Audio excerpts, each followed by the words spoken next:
I have been asked, and it was a very, very good point in the comments section a couple of videos back, that I haven't shown any updates on the camper for the last however many months since I put the units in. And that's because I've just been using the van and doing little bits and pieces.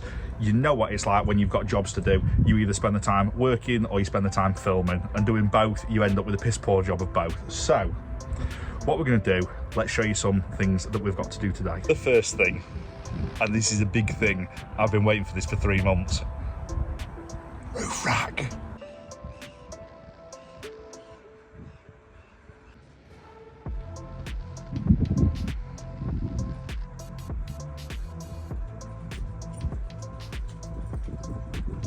So I know someone's going to say, how have you put a roof rack on a van with a pop top? Good question. Although this doesn't give me masses of storage on the roof, what it does do, it gives me a basket at the back to put things like levelling blocks, recovery ropes, dirty items. Main thing for me is it's somewhere to mount my awning, and it's a protector for the fiberglass roof. As I'm sure you're aware, that roof's fiberglass and I do off-road, so having a nice protective bar all the way around puts my mind at rest no end. I don't mind rubbing trees against that.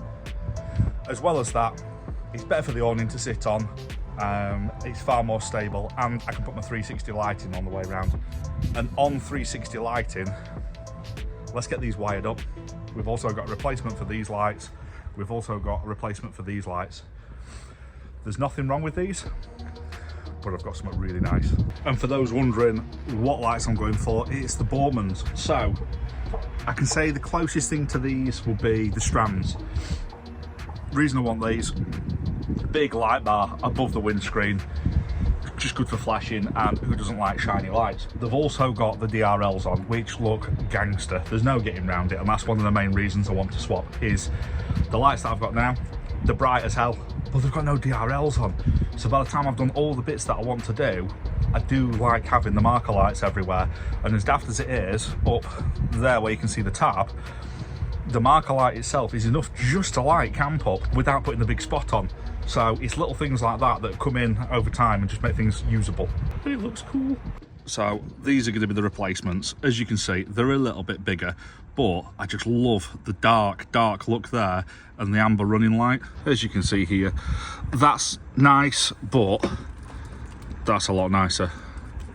So one job that nobody likes is putting a hole in a vehicle, and I have used all different grommets, glands, things like that, and I think the one to get these days is the scan strut one. It's expensive, there's no getting around it. I think it was 70 odd quid delivered for 2 of these, but it's a hole in the top of your vehicle, so you kind of want it to be right. Lovely, nice foam pad, so it's going to have a good seal if you do it right. As well as that, it allows you to put a nice big hole in the roof, so you're not worried about the cable, you know, getting a burr or some sharp edge or wearing. So I'll show you that anyway. We're going to drill through just next to the aerial, facing this way. The reason being is in the headliner you can see this whole console comes down, which leaves a big cavity to work to get things up.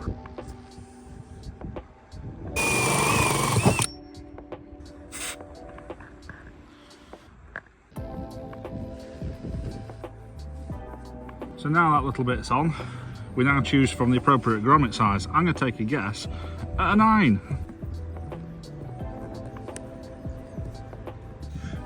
So as you can see, it's not the prettiest thing having just there, however, it looks like a factory fitting. It's well sealed. We've got this cable here for the light bars at the front, and we've got another gap that we can run another multi-core up and have the scene light there and the scene light there. That, my friends, is for another day. So with these lights, they actually give you 4 cores. You've got your larger red and black, that is your power for your main white light. You've then got a blue and a yellow. The blue, I think, is the white DRL, and the yellow is an amber DRL. So depending on the theme for your vehicle, or whether you're using it for side repeaters, indicators, things like that, you can do different options. Me personally, I'm just going to do the red and the black as the power, and I'm going to do the yellow because I want the amber DRLs front to back. This is middle of the day. They look awesome. So before it rains, I'm going to try and get them spots done, and it'd be really nice before I go home to get them ones done as well. We're gonna have to adjust the loom though, because the loom is for the aux beams. So we're gonna cut just after the plug so we can retain that for when they go on the DAF. And then we'll just do a nice little joint, solder something on, what have you, and just make it work. I've adapted the wiring on the bottom harness, which will power the lights on and off, but I've had to put an additional cable in just for the daytime running lights, which isn't any great shakes. I could put that on with the ignition, but look at this. Tell me that doesn't look good. The reason I'm going to keep it separate is because then it's not interfering with the factory Mercedes wiring harness, and not only that, I can turn them on and off as I want to. So like if I'm in the woods now, I could turn just them amber lights on without putting my ignition or anything on, which I kind of like that because it doesn't look like much light, but that will light an area to set a tent up without having everything on, which I like that. And I know they've sent me the replacements for them, but I'm thinking, do I put them on the sides or the back and then do them at a later date? I kind of like having the ambers there just for if it's snowing bad. Do I put them on the rear? Or do I put them up there? I think they're a bit too powerful for that light there. I'm gonna have to put these on the rear as reversing lights, and they are so far over the top for reversing lights, it's unreal. However, how good does that red DRL look? Then again, flicking the wire over, you've got that mega or amber DRL as well, so that could go on the side for like an awning light. Where do you stop though? They have to be rear lights, aren't they?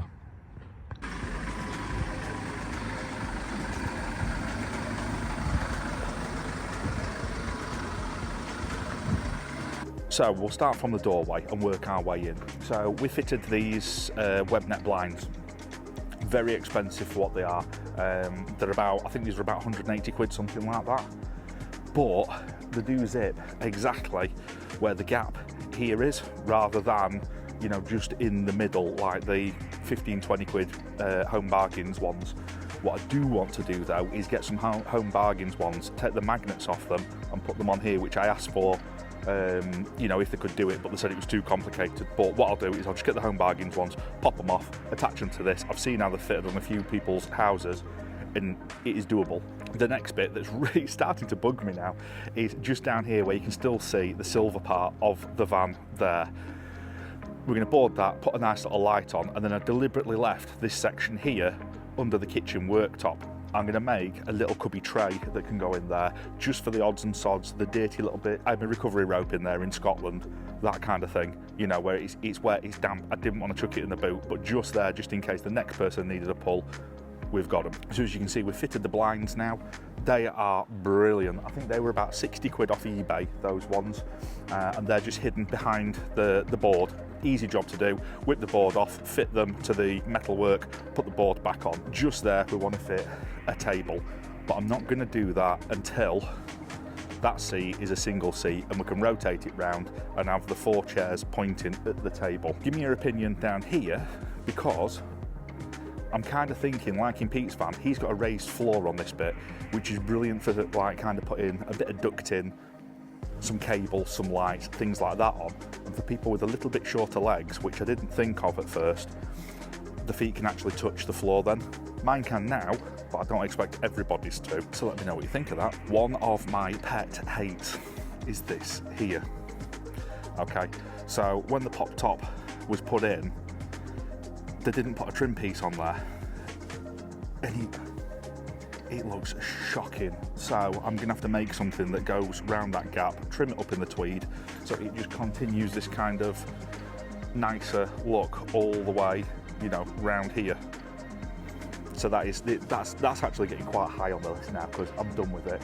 And for those eagle-eyed people, you like that? That's that bit. Really crap.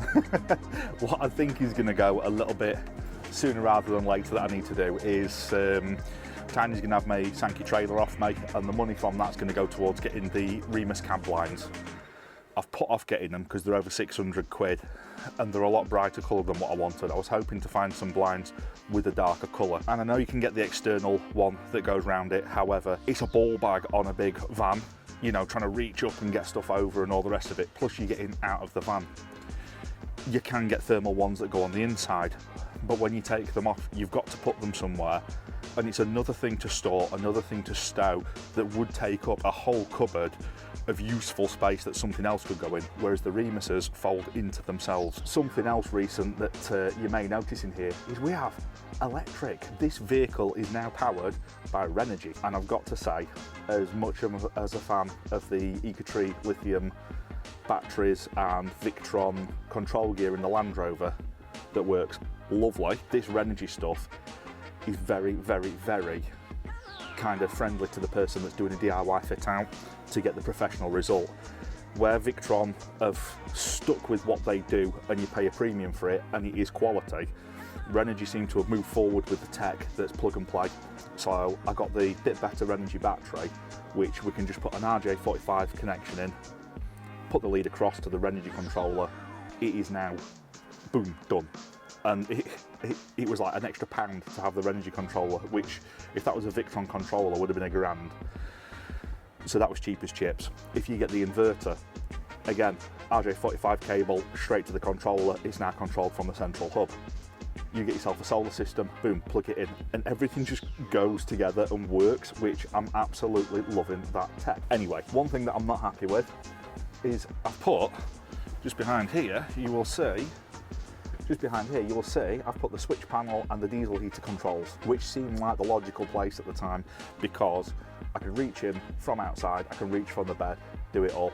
But as soon as I put something on that worktop, whether it be a power bank, whether it be a coffee machine, something like that, I have then covered the sodding controls.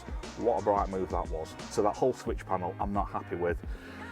I'm gonna change it up. I'm gonna put something else in. Ideally, I'd like drawer storage or something like that where I can have some tea, coffee, sugar, that kind of thing, you know, without having to go into the cupboard. The more to hand things are, the more it kind of works, and I think this is the beauty of taking 6 months to build a vehicle rather than doing it all in a workshop and then going out in the road, because you can refine it on the go and make it right for you rather than just saying that's what I've got. Nice little hat holder up here from Mason Bushcraft Knives.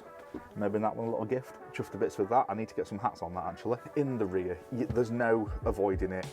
I haven't done that panel there and the rear doors in tweed trim. I think that's next weekend's work because that's really, really letting the whole thing down. I did also go to a local camper van company and I wanted basically just here to cover all that up. I've got a piece of this grey that'll board that off nicely, a little hatch, some vents, things like that, you know, so we can get the hot air coming through from the garage and so you can access the boot if needs be. Unfortunately, they've been busy. I don't know what's been happening or anything like that. I'm gonna have to find someone else that'll do that. Hopefully the same people that will do that will also do that switch panel, because as much as I can probably do it, my router in a car park isn't going to be as professional as them with a proper workshop, is it? The shower room. So the shower room, I'm not going to have as a shower room. That is purely a toilet and drying area. I don't think for a van this size, it's the best idea to have a hot shower in there.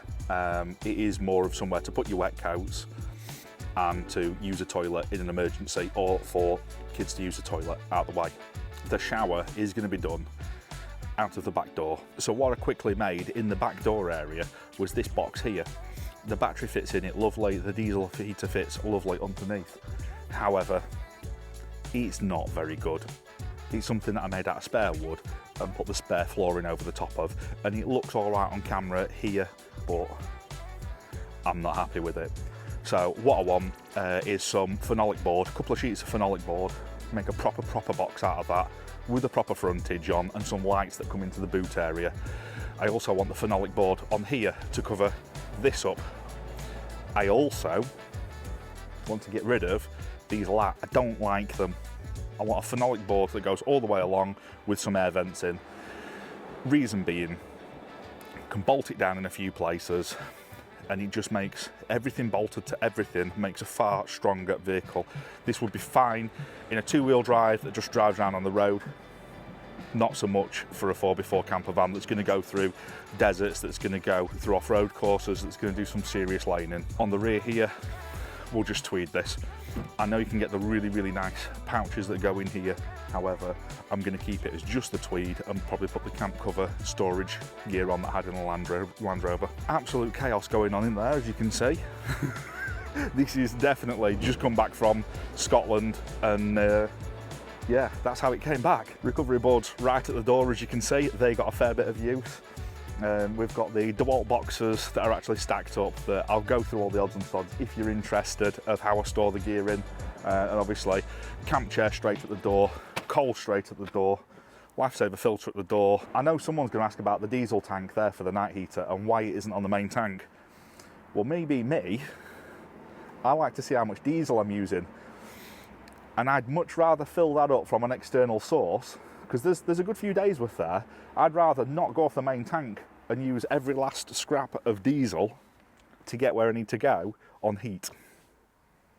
I don't know, and I can put cherry in it when I get some cherry. As you can see on the rear of the vehicle, very important lighting again. Up there, we've got some more Borman lights from Beacons and Light Bars. These have got the red DRL in them that we can wire up as like an additional fog light. They are absolutely banging for that, as well as some big high intensity rear lights. So yeah, all in all, not massive changes, just little bits that's made it livable. Between having the electricity in here and having heat, having a bed, having a cooking space, it's everything you need really to do what I need to do. And unfortunately, once it's got to this spot, I'm just using it, which I really need to rein it back in and say, right, use it more in summer, get these odd jobs done, and then it'll be better for when I do use it. But I don't know. I'm just loving driving the thing and using it at the minute. So yeah, I think get a couple of lads over, spend a weekend, get a load of materials done, have a couple of beers and a trimming session, and get a couple of odds and sods and niggles and things like that done. Yeah, oh, that is another job as well. I've got a gas tank that I only turn on while I brew the kettle up and turn it back off and stuff. And I do need an underslung tank for that to go where the spare wheel used to be. But I like to cook on the fire still.